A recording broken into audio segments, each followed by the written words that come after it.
ఎగ్తో రకరకాల రెసిపీస్ అయితే తయారు చేసుకోవచ్చండి. ఎగ్ కర్రీ, ఎగ్ బుర్జీ, అలాగే ఎగ్ డ్రాప్ కర్రీ, ఇలా రకరకాలుగా తయారు చేసుకోవచ్చు.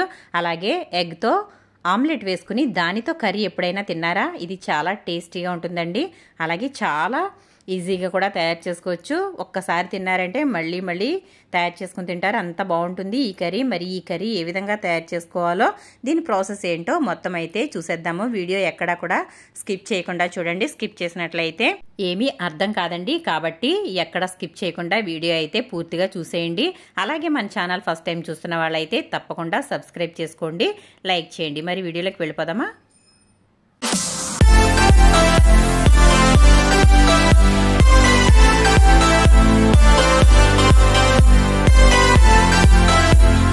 ముందుగా నేనైతే ఇక్కడ గుడ్లు అయితే తీసేసుకున్నానండి. ఒక 6 డజన్ గుడ్లు అయితే తీసేసుకున్నాను.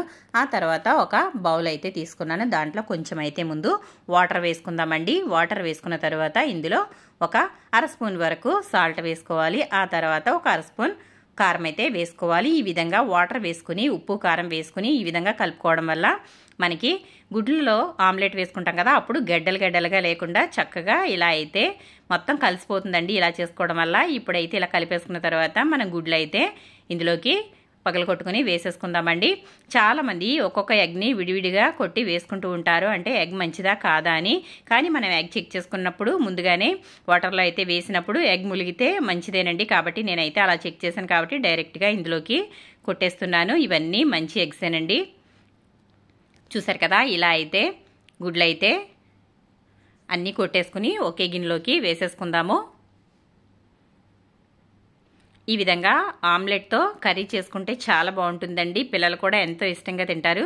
చూడండి, నేనైతే గుడ్లు అయితే ఈ విధంగా అన్నీ కొట్టేసుకున్న తర్వాత ఈ విధంగా బిస్కర్ తీసుకుని దీంతో అయితే బీట్ చేస్తున్నాను. మనం గుడ్లని ఎంత బాగా బీట్ చేస్తే అంత ఫ్లఫీగా అయితే ఆమ్లెట్ అయితే వస్తుంది. చూసారు కదా, ఇలా అయితే బాగా బీట్ చేసుకుని నేనైతే ఇది పక్కన పెట్టేసుకున్నాను. ఆ తర్వాత ఆమ్లెట్ అయితే వేసేసుకుందాము. స్టవ్ అయితే వెలిగించేసుకుని బాండీ అయితే పెట్టేసుకుందామండి. నేనైతే ఇక్కడ వెడల్పుగా ఉన్న బాండీ అయితే తీసుకున్నాను. ఈ విధంగా తీసుకున్నట్లయితే ఆమ్లెట్ అనేది చక్కగా సమానంగా వస్తుందండి. అదే మనం బాండీలో వేసుకున్నట్లయితే ఆమ్లెట్ మధ్యలో లోతుగా ఉంటుంది కాబట్టి మధ్యలో మందంగా వచ్చి చివర్లంతా పలుచగా వస్తుంది. కాబట్టి ఇలా అయితే వేసుకోండి, చాలా బాగా వస్తుంది. ఇప్పుడు ఇందులో అయితే కొంచెం వేడైన తర్వాత ఆయిల్ అయితే వేసేసుకుందాము. ఈ ఆయిల్ వేడైన తర్వాత మనం కొట్టి పెట్టుకున్న గుడ్లు అయితే ఇందులో వేసేసుకుందాము. చూసారు కదా, ఆయిల్ అయితే నేను కొంచెం ఎక్కువగానే వేసానంటే ఒక 4 స్పూన్ల వరకు ఆయిల్ అయితే వేసానండి. ఆమ్లెట్ మనకి మంచిగా రావాలంటే ఆయిల్ కంపల్సరిగా ఉండాల్సిందే. ఆ తర్వాత నేనైతే ఈ విధంగా గుడ్లు అయితే మొత్తం కొట్టి వేసుకున్నది వేసేసానండి. చూసారు కదా, ఇప్పుడు మనం ఇది హై ఫ్లేమ్లో అస్సలు పెట్టకూడదండి. హై ఫ్లేమ్లో పెట్టినట్లయితే పైనంతా కూడా అలాగే ఉంటుంది, కిందంతా మాడిపోతుందండి. కాబట్టి ఇది లో ఫ్లేమ్లో పెట్టుకుని ఈ విధంగా మూత అయితే పెట్టేసుకుని మెల్లగా కుక్ అవనిద్దాము. ఈ లోపు మనం ఉల్లిపాయలు, టమాటాలు, పచ్చిమిర్చి తీసుకుందాము. నేను ఇక్కడ ఉల్లిపాయలు తీసుకున్నాను కదండి. ఈ ఉల్లిపాయలని ఇలా అయితే ముక్కలుగా కట్ చేసుకుని ఇలాగా చాపర్లో అయితే వేసేస్తున్నాను. ఇది కొంచెం ఉల్లిపాయ గుజ్జుగా ఉంటే మనకి కర్రీ అనేది చాలా బాగుంటుంది. ఈ విధంగా నేనైతే చిన్న చిన్న ముక్కలుగా ఉల్లిపాయలను కట్ చేసుకుని ఈ చాపర్లో అయితే వేసేసుకుని ఇలా అయితే సన్నగా తురుము మాదిరిగా తురిమేసుకున్నానండి. ఉల్లిపాయలు మిగిలిన వాటిని కూడా అదే విధంగా చేసుకోవాలి. చూడండి, ఇక్కడ మనకి ఆమ్లెట్ అయితే మీడియం ఫ్లేమ్లో పెట్టి ఉడికించుకోవడం వల్ల చక్కగా పైనంతా కూడా ఉడికిపోయింది. ఇప్పుడైతే ఇది మనం రెండో వైపుకి అయితే తిప్పేసుకుందాము. ఈ విధంగా 2 గరిటెలు అయితే తీసుకుందామండి, ఎందుకంటే మనకి విరగకుండా ఉంటుంది కాబట్టి. చూద్దాం అవసరం అవుతుందో. అవసరం అవ్వలేదండి, 2 గరిటెలు ఒకదానితోనే చక్కగా ఈజీగా అయితే తిరిగిపోయింది. చూసారు కదా, ఆమ్లెట్ అయితే ఎంత కరెక్ట్గా పర్ఫెక్ట్గా వచ్చిందో. ఈ విధంగా అయితే రెండో వైపు కూడా చిన్న మంట మీద కాల్చేసుకోవాలి. మరీ ఎక్కువగా కలర్ అనేది రానివ్వకూడదండి, ఇలా అయితే బాగుంటుంది. మరీ ఎక్కువగా మాడిపోయినా కూడా బాగోదు కాబట్టి మనకి ఇలా మాత్రమే ఉండాలి. ఇప్పుడైతే మనం ఇదంతా కూడా ఒకసారి కొంచెం వేగిన తర్వాత అయితే మనం తీసేసుకుందాము. ఎప్పుడు ఒకేలా కాకుండా ఈ విధంగా వెరైటీగా ట్రై చేయండి ఫ్రెండ్స్. ఇంట్లో వాళ్ళందరూ కూడా చాలా ఇష్టంగా తింటారు. రొటీన్ అయిపోతే బోర్ కొడుతుంది కదా, కాబట్టి ఇలా అయితే కొత్తగా ట్రై చేయండి, చాలా బాగుంటుంది. నేనైతే ఆమ్లెట్ అయితే ప్లేట్లోకి అయితే తీసేసుకున్నాను. ఆ తర్వాత మనం ఇక్కడ చూడండి, ఒకసారి తీసుకున్న ఉల్లిపాయలు అయితే ఈ విధంగా నేను బాగా చాప్ చేసి పెట్టాను. అలాగే టమాటా కూడా బాగా గుజ్జుగా తయారు చేశానండి. అలాగే పచ్చిమిర్చిని కూడా ఈ విధంగా ముక్కలుగా కట్ చేసి అయితే పెట్టేసుకున్నాను. ఇప్పుడైతే మనం కర్రీ అయితే ప్రిపేర్ చేసేసుకుందాము. మనం ఆమ్లెట్ వేసుకున్నాం కదండి, అదే గిన్నెలో అయితే కర్రీ అయితే తయారు చేసేసుకుందాము.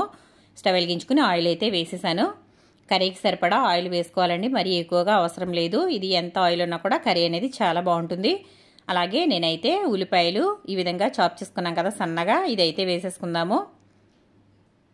ఈ విధంగా ఉల్లిపాయలు వేసుకున్న తర్వాత ఒకసారి అయితే బాగా కలిపేసుకుందామండి. ఇలా అయితే కర్రీ తయారు చేసుకోవడం వల్ల చాలా గ్రేవీగా చాలా బాగుంటుంది. చూసారు కదా, ఈ విధంగా అయితే ఉల్లిపాయలని ఒకసారి అయితే బాగా కలిపేసుకుందాము. ఇలా కలుపుకున్న తర్వాత మనకి ఉల్లిపాయలు త్వరగా మగ్గాలంటే ఏం చేయాలి, ఉప్పు అయితే వేసుకోవాలండి. నేనైతే ఇక్కడ ఒక ఫుల్ స్పూన్ అయితే ఉప్పు వేసేస్తున్నాను.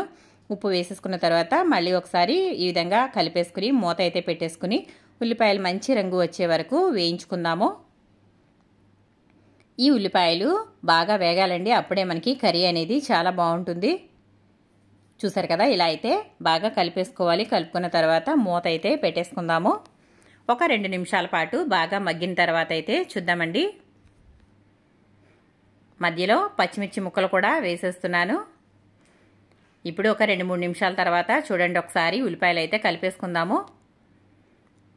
ఈ విధంగా ఉల్లిపాయలని ఉప్పు వేసి మగ్గించుకోవడం వల్ల వాటర్ అయితే త్వరగా బయటకు వచ్చేసి ఉల్లిపాయ బాగా మగ్గిపోతుంది. మంచి కలర్ కూడా వస్తుందండి.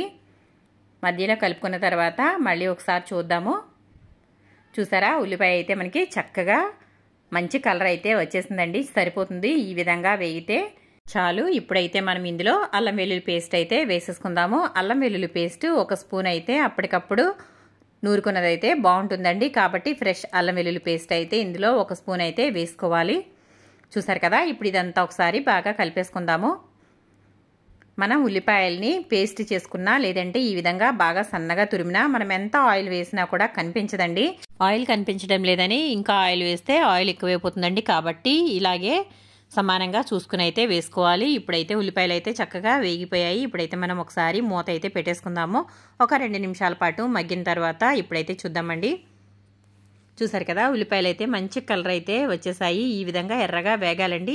ఆ తర్వాత మనం ఇందులో కారం వేసుకుందాము. మన టేస్ట్కి తగ్గట్టు కారం అయితే వేసుకుందాము.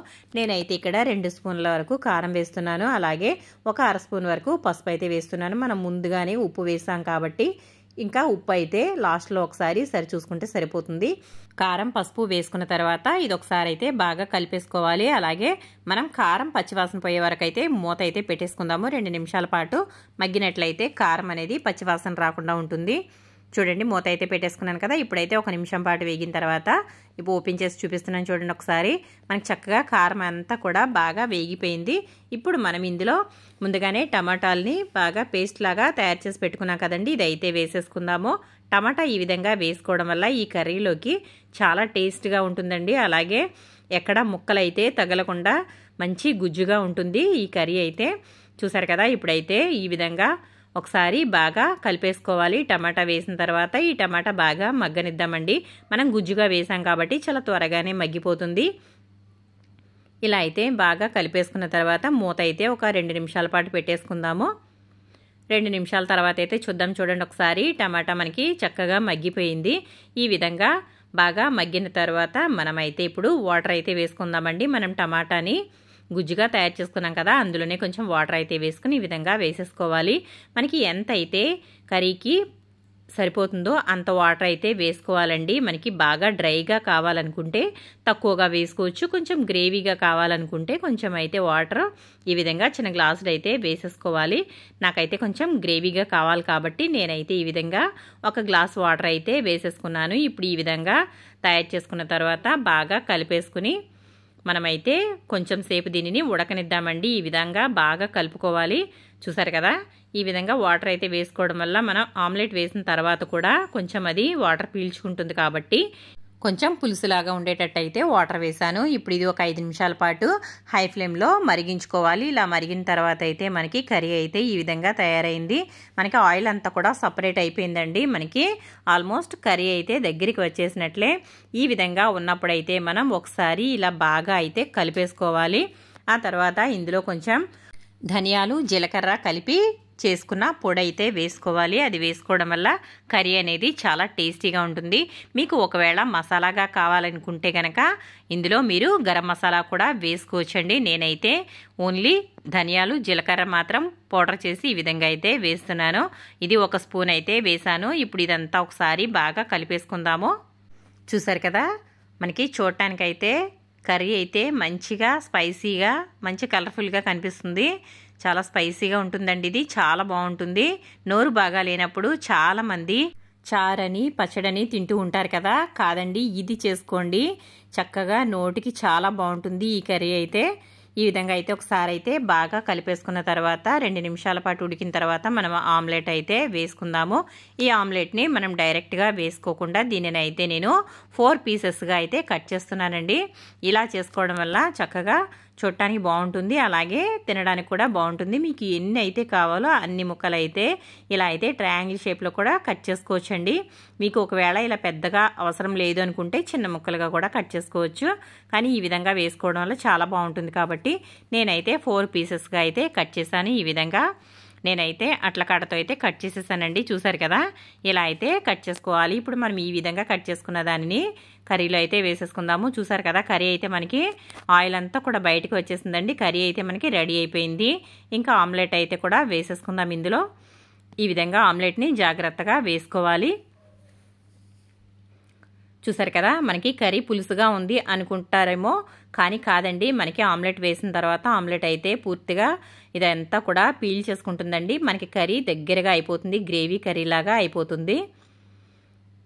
ఈ విధంగా అయితే వేసేసుకున్న తర్వాత మనకి ఆమ్లెట్ అయితే కొంచెం లోపలికి అదిమి పెట్టాలండి. ఆ విధంగా చేయడం వల్ల మనకి కర్రీ అంతా కూడా పైకి వచ్చి ఆమ్లెట్ అంతా కూడా కర్రీ పీల్చుకుంటుంది. చూసారు కదా, ఇలా అయితే మెల్లగా కదుపుకోవాలండి. ఇప్పుడైతే ఇది ఒక 5 నిమిషాల పాటు ఇది మీడియం ఫ్లేమ్లో కుక్ అవ్వనివ్వాలి. ఈ విధంగా చేయడం వల్ల మనకి ఆమ్లెట్ అంతా కూడా కర్రీ పీల్చుకుని చాలా బాగుంటుంది. 5 నిమిషాల తర్వాత అయితే కొంచెం కొత్తిమీర నా దగ్గర కొంచెం డ్రైగా అయిందండి, అదే వేసుకుంటున్నాను. చూసారు కదా, మనకి కర్రీ అయితే రెడీ అయిపోయింది. టేస్టీగా ఉండే ఆమ్లెట్ కర్రీ అయితే తయారైపోయింది. మరి చూసారు కదా, మీరు కూడా తప్పకుండా ట్రై చేయండి. మీకు ఏ విధంగా వచ్చిందో నాకు కమెంట్ సెక్షన్లో కమెంట్ పెట్టండి. ఎంతో టేస్టీగా ఉండే నోటికి రుచిగా అనిపించే ఆమ్లెట్ కర్రీ అయితే రెడీ అయిపోయింది. ఎగ్తో ఎన్ని రకాల కర్రీస్ చేసుకున్నా కూడా ఈ కర్రీ అయితే తప్పకుండా ట్రై చేయండి. చాలా బాగుంటుంది, చాలా బాగా నచ్చేస్తుందండి. మీరు కూడా ఒకసారి తప్పకుండా ట్రై చేయండి ఫ్రెండ్స్. చూసారు కదా, ఆమ్లెట్ అయితే మనకి కర్రీ అంతా పీల్ చేసుకుంది. స్టవ్ అయితే ఆఫ్ చేసేస్తున్నాను. మరి వీడియో కనుక నచ్చితే లైక్ చేయండి, షేర్ చేయండి, సబ్స్క్రైబ్ చేయండి.